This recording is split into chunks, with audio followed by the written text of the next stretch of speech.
मदरसे जो नंढड़ो तालिब हुयो, रात जो मानी वठण जी लाइ वञे पियो, बारिश पइजी वई, वीचारो तिरकी पियो, लटड़ा भी ख़राब थी वियसि, मानी भी गप में भरिजी वई, भाॼी भी हारजी वियसि।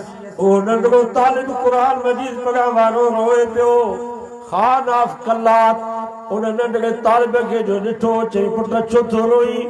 चई साईं उस्ताद तालिब सभु मदरसे में बुख ते वेठा आहिनि, मानी भी ख़राब थी वई, भाॼी भी हारजी वई, उस्ताद मूंखे मार ॾींदा।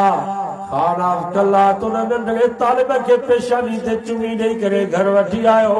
पंहिंजे घरवारी खे चयो, ओ शहज़ादी, अॼु हिन नबी जे महिमान क़ुरान मजीद पढ़ण वारे तालिब जी ख़िदमत कर, हिन जा लटड़ा भी धो, हिन खे वेंजार भी, हिन खे लटड़ा भी पारा, मानी भी अटो ॻोहे करे पचा।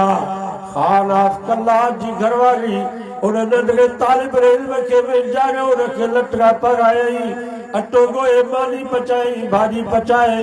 ख़ान ऑफ कलात उन नंढड़े तालिब खे पाण सां गॾु खणी मदरसे में पहुचायो। उस्तादनि खे चई त हिन खे मार न ॾिजो, हीउ वीचारो किरी पियो।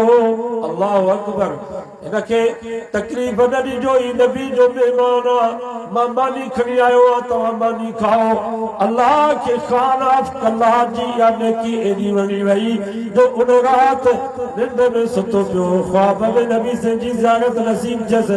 नबी से ख़ान ऑफ कलात जे पेशानी ते बोसो ॾेई करे फरमायो, सरदार मुबारक हुजई, तो मुंहिंजे महिमान क़ुरान मजीद पढ़ण वारे तालिब जी ख़िदमत कई आहे, मां भी राज़ी आई, मुंहिंजो रब भी राज़ी थई, तो मुंहिंजे महिमान खे हिकिड़ो बोसो ॾिनो आहे, अचु त मां मोहम्मद मुस्तफ़ा भी तोखे पेशानीअ ते बोसो ॾियां।